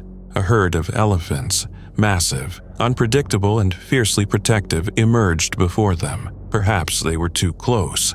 Perhaps the elephants felt threatened. What happened next was pure terror. Sensing danger, the trio turned and ran, but McAfee lost his footing. The ground beneath him betrayed him, and in that single, devastating second, his fate was sealed. One of the massive creatures charged, its thunderous steps shaking the earth. There was no escape. The elephant trampled him, its sheer weight crushing the life from his body. Though help arrived, there was nothing anyone could do. He was gone. His sister, Skylie McAfee, spoke through the grief, knowing her brother had understood the risks. He was doing what he wanted to do, she said. He had been to Africa before. He had marveled at its beauty. He had respected its dangers. But respect is no shield when faced with the raw, untamed force of the wild. His death sent shockwaves through the community he had left behind. Colleagues at UC San Diego were in disbelief. The loss of such a brilliant mind, such a respected leader, was almost impossible to process. "It's a true tragedy and great loss to all of us," wrote Munir Soliman, Assistant Vice Chancellor of Health Sciences International. Plans for memorial events were already being made, but nothing could fill the void left behind. McAfee's body was taken to Arusha Lutheran Medical Center as arrangements were made to return him home. Meanwhile, questions lingered. Had they been part of a guided tour? Had there been armed rangers present? Or had they ventured too far, unaware of the danger lurking just beyond their peaceful retreat? In the vastness of Tarangire National Park, where the land belongs not to man but to the creatures that roam it, there are no second chances. Elephants, despite their gentle reputation, can be deadly when they feel threatened. Weighing up to 15,000 pounds, a charging elephant is an unstoppable force. They are not cruel nor vengeful. They simply follow the laws of the wild, and for those who cross into their domain, even the smallest misstep can be fatal. For McAfee, the dream of an African safari became a nightmare. In the end, nature did not care about his titles, his achievements, or his plans for the future. It only saw an intruder, and it did what nature does. The wild does not forgive. It does not show mercy. And in the vast, beautiful, and unforgiving landscapes of Africa, even the most seasoned traveler can find themselves at the mercy of forces far greater than themselves. It was meant to be the kind of afternoon you remember forever, the kind you tell stories about for years. A sun-soaked drive through South Africa's Lion Park. A car rolling slowly through the golden sprawl of Bushveld. Windows down, cameras raised, hearts beating a little faster as lions roamed freely just meters away. For one 22-year-old American tourist and her male companion, it felt like stepping into a dream. The lions moved like shadows, silent, majestic, ancient. The thrill of being so close to something so powerful was intoxicating. 1 second, you're holding your breath to capture the perfect photo. The next, you're face to face with nature at its most unforgiving. She never saw it coming. The lioness appeared from the grass, golden coat glinting under the sun, her eyes locked on the vehicle. She didn't roar, she didn't growl, just approached, smooth, deliberate, calm. For a heartbeat, everything was still, and then it wasn't. In a blur of motion, the lioness lunged, claws scraped against metal. Massive jaws snapped through the open passenger window like a nightmare tearing through the veil of safety.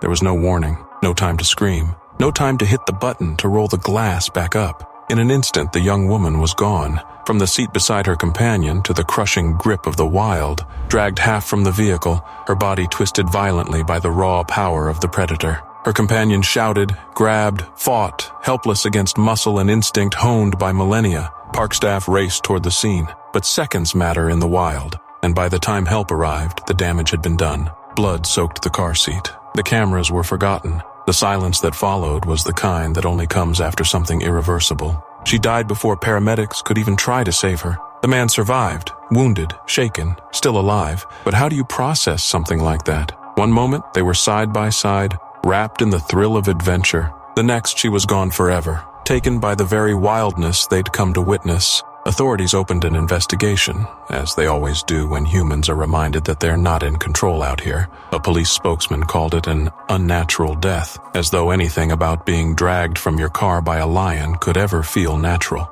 But this wasn't the first time. Lion Park was famous for letting guests get close. Too close. Just months before, an Australian tourist had been bitten in the leg for lowering his window. A 13-year-old boy had been attacked by a cheetah after slipping through a fence. Every incident carried the same warnings, repeated like a chant. Keep your windows up. Stay inside the vehicle. Don't forget where you are. But warnings blur when the line between thrill and danger feels so thin, when lions seem calm, when everything feels under control until it isn't. The fate of the lioness remained unknown. Would she be relocated, killed, kept behind barriers? No one said for sure. After all, she hadn't broken any rules. She was the rule. She followed the only law the wild has ever known. Survival, instinct, dominance. There was no villain here. Just a moment. A choice, a rule ignored, and a life ended.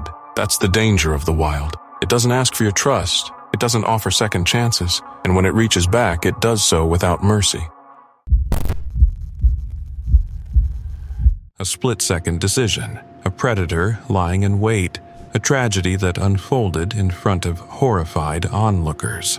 On a scorching day in July 2016, a family's trip to Battling Wildlife Park in Beijing took a terrifying and deadly turn. The park, known for its drive-through safari experience, allows visitors to observe Siberian tigers up close from the supposed safety of their vehicles.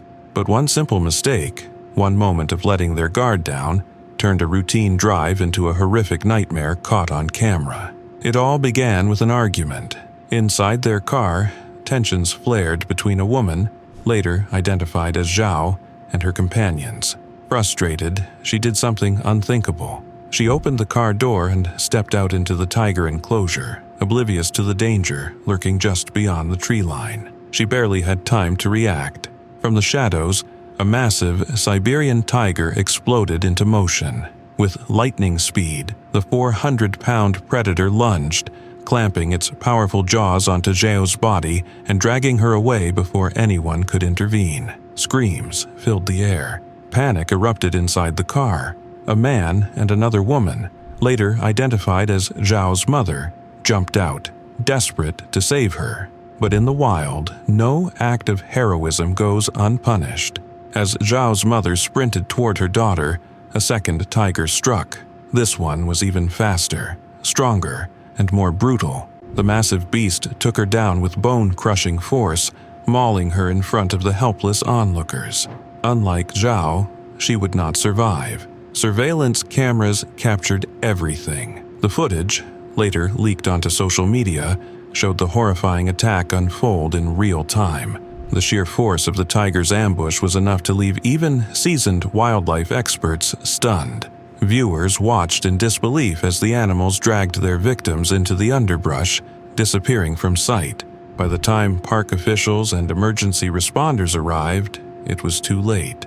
Zhao, though critically injured, had miraculously survived the attack. Her mother, however, had been mauled to death, her selfless attempt to save her daughter costing her everything. In the aftermath, questions swirled. Park rules clearly stated that visitors must remain inside their vehicles at all times, windows up, doors locked. Yet, Zhao claimed she never knew what she had signed before entering the park. She later stated that she believed the form was a standard entry registration, not an agreement that explicitly warned of the danger. To make matters worse, Zhao accused the park of failing to intervene. She alleged that a park official, stationed in a nearby vehicle, failed to come to her rescue, a claim that sparked outrage across China. The tragedy served as a grim reminder of the unforgiving nature of the wild. Siberian tigers are among the most lethal predators on Earth, capable of taking down prey many times their size. Once they lock onto a target, there is no escape. A simple mistake, a fatal miscalculation, and a mother who gave her life in a desperate bid to save her daughter from the jaws of death. The tiger enclosure at Battling Wildlife Park remains open, but those who pass through now do so with a chilling awareness. One wrong move could mean the difference between life and death.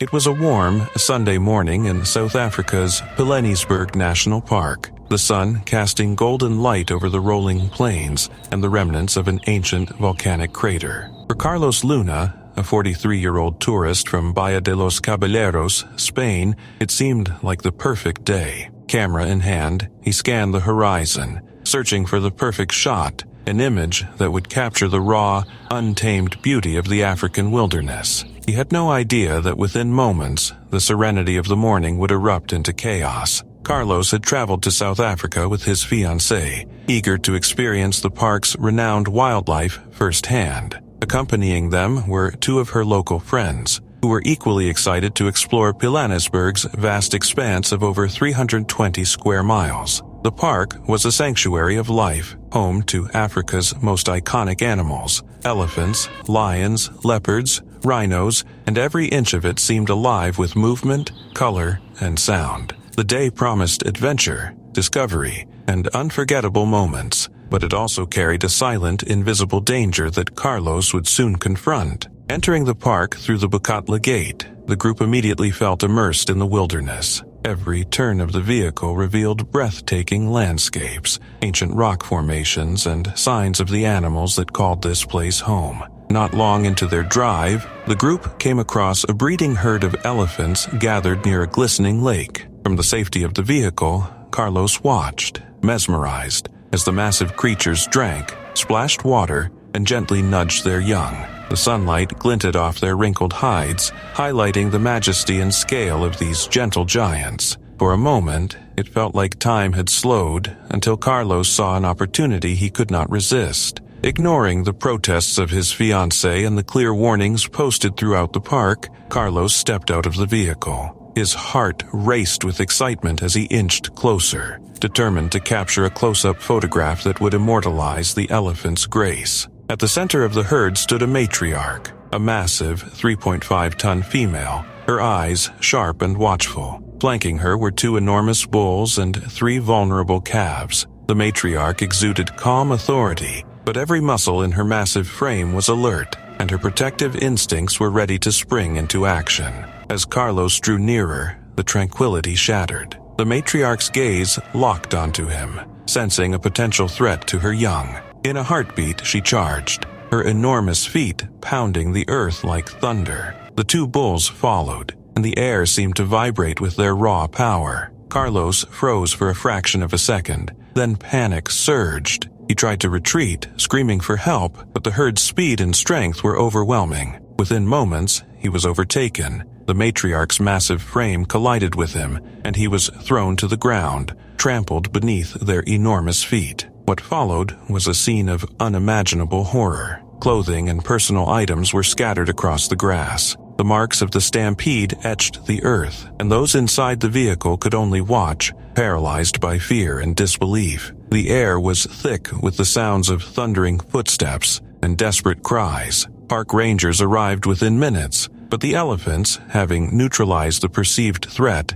melted back into the dense bush. Emergency responders tried their best, but by the time help reached him, it was too late. Carlos Luna's life had been claimed in the blink of an eye. Elephants, especially when young calves are present, are among the most fiercely protective animals in the world. A female can weigh up to 4 tons and charge at speeds exceeding 25 miles per hour, while bulls are even taller and stronger, capable of causing devastating injuries without hesitation. Their intelligence and strong social bonds make them vigilant guardians, reacting instinctively to any potential threat. In that fleeting, terrifying moment, Carlos had underestimated the raw power of these gentle giants. In the aftermath, officials from the Northwest Parks and Tourism Board expressed their deepest condolences, emphasizing that park regulations exist for one reason: to protect both humans and wildlife. Signs warning visitors to remain inside vehicles are not mere suggestions, they are lifelines, and ignoring them can lead to fatal consequences. Conservation officers highlighted the tragedy as a stark lesson. Even the most serene-looking animals can turn deadly when provoked or threatened. For those who knew him, Carlos was more than a tourist or photographer. He was a passionate adventurer, someone who lived to capture the wonders of the world through his lens. His death sent shockwaves through his family, friends, and the global community of wildlife enthusiasts. It was a reminder that nature, as beautiful as it is uncompromising and unforgiving, and that one misstep, one moment of overconfidence, can change everything. Carlos Luna's pursuit of the perfect photograph had ended in tragedy, leaving behind grief, unanswered questions and an indelible warning about the untamed power of the wild.